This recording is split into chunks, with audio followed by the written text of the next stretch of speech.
കോൺഗ്രസുകാരനാണെങ്കിലും കോൺഗ്രസ് പ്രവർത്തകർക്കിടയിലെ ഒരു തർക്കത്തിൽ ചെന്നപ്പെട്ടാൽ തലയൂരി പോകുന്നത് വളരെ പ്രയാസമുള്ള കാര്യമാണ്.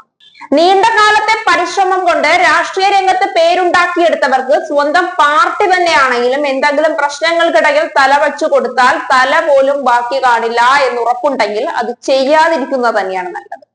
അധികാരത്തെ ചൊല്ലി തന്നെയാണ് കോൺഗ്രസിനിടയിൽ എന്നും തർക്കം ഉറുകുന്നത്. മന്ത്രിസ്ഥാനം ഇനി ഒരാൾക്ക് പോലും സ്വപ്നത്തിൽ പോലും കേരളത്തിൽ പ്രതീക്ഷിക്കാവുന്ന ഒരു കാര്യമല്ല.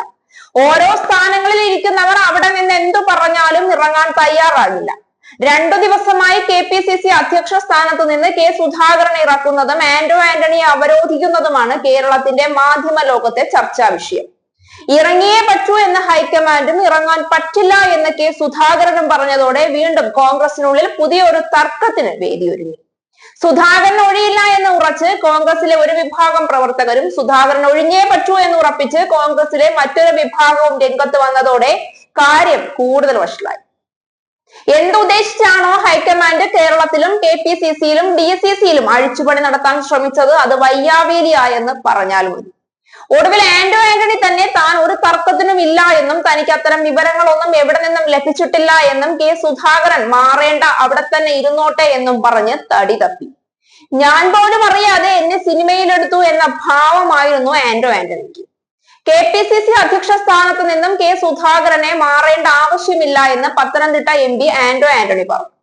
ആന്റണിയുടെ പേര് അധ്യക്ഷ സ്ഥാനത്തേക്ക് പരിഗണിക്കുന്നുവെന്ന സൂചനകൾക്കിടെയാണ് പ്രതികരണം. കെ സുധാകരൻ അധ്യക്ഷ സ്ഥാനത്ത് നിന്ന് മാറേണ്ട ആവശ്യമില്ല. ധീരമായി നയിക്കുന്ന മികച്ച നേതാവാണ് കെ സുധാകരൻ. അദ്ദേഹത്തിന്റെ നേതൃത്വത്തിൽ നയിച്ച എല്ലാ തിരഞ്ഞെടുപ്പും വിജയിച്ചു. ആദരവും മതിപ്പുമാണ് അദ്ദേഹത്തിനോടെന്നും ആന്റണി പറഞ്ഞു. തന്നെ പരിഗണിക്കുന്നത് സംബന്ധിച്ച് ഇതുവരെ യാതൊരു അറിയിപ്പും ലഭിച്ചിട്ടില്ല. പാർട്ടി ഹൈക്കമാൻഡാണ് എല്ലാം തീരുമാനിക്കുന്നത്. കോൺഗ്രസ് മതേതര ജനാധിപത്യ പാർട്ടിയാണ്. അന്തിമ തീരുമാനം ഹൈക്കമാൻഡിന്റേതാണെന്നും ആന്റണി പ്രതികരിച്ചു. ആന്റണിയുടെയും MLA സണ്ണി ജോസഫിന്റെയും പേരുകളാണ് അധ്യക്ഷ സ്ഥാനത്തേക്ക് ഉയർന്നു കേൾക്കുന്നത്. ക്രൈസ്തവ വിഭാഗത്തിൽ നിന്നുള്ള നേതാവ് കോൺഗ്രസ് അധ്യക്ഷ സ്ഥാനത്തേക്ക് വരണമെന്ന് കേരളത്തിലെ പാർട്ടിക്കുള്ളിൽ പൊതു അഭിപ്രായം രൂപപ്പെട്ടിരുന്നു. പ്രത്യേകിച്ച് റോമൻ കാത്തലിക് വിഭാഗത്തിൽ നിന്നുള്ള നേതാവ്. ഈ ആവശ്യത്തെ ഹൈക്കമാൻഡും ശരിവയ്ക്കുന്നു എന്ന വിവരമാണ് ഇപ്പോൾ ലഭിക്കുന്നത്. KPCC അധ്യക്ഷ സ്ഥാനത്തേക്ക് പരിഗണിക്കുന്ന പേരുകളിൽ സുധാകരന്റെ താല്പര്യം കൂടി പരിഗണിച്ചേക്കും. ആന്റണിക്കാണ് പ്രഥമ പരിഗണന എന്നാണ് വിവരം. അതേസമയം KPCC അധ്യക്ഷ പദവിയിലേക്ക് പേരുകൾ നിർദ്ദേശിച്ച് കത്തോലിക്ക സഭാ നേതൃത്വവും രംഗത്ത് വന്നിട്ടുണ്ട്. പത്തനംതിട്ടയിൽ നിന്നുള്ള MP ആന്റണി, പേരാവൂർ MLA സണ്ണി ജോസഫ് എന്നിവരുടെ പേരുകൾക്കാണ് മുൻഗണന.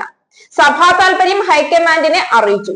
AICC general secretary KC Venugopal, കോൺഗ്രസിൽ നിന്നുള്ള മറ്റു മുതിർന്ന നേതാക്കൾ എന്നിവരെ കണ്ടാണ് ബിഷപ്പുമാർ തങ്ങളുടെ നിലപാട് അറിയിച്ചത്. KPCC വൈസ് പ്രസിഡന്റ് ജോസഫ് വാഴക്കന്റെ പേര് ഉയർന്നിരുന്നുവെങ്കിലും പരിഗണിക്കപ്പെട്ടില്ല. ക്രൈസ്തവ സഭാ വിശ്വാസികളെ വിശ്വാസത്തിലെടുക്കണമെന്ന അഭിപ്രായം കോൺഗ്രസിൽ ഉയരുന്നതിനിടെയാണ് സഭാ നേതൃത്വവുമായി ആശയവിനിമയം നടന്നത്. ചങ്ങനാശ്ശേരി അതിരൂപത arch bishop Thomas Tharayil, Thalassery archbishop Joseph Pamplany അടക്കമുള്ളവരാണ് KC വേണുഗോപാലിന്റെ പേര് നിർദ്ദേശിച്ചത്. KPCC അധ്യക്ഷ സ്ഥാനത്തേക്ക് പരിഗണിക്കുന്ന പേരുകളിൽ സുധാകരന്റെ താല്പര്യം കൂടി പരിഗണിച്ചേക്കും എന്നുള്ള അഭിപ്രായവും കേൾക്കുന്നുണ്ട്. ആന്റണിക്കാണ് എങ്ങനെയായാലും പ്രഥമ പരിഗണന എന്നാണ് പുറത്തുവരുന്ന റിപ്പോർട്ടുകൾ.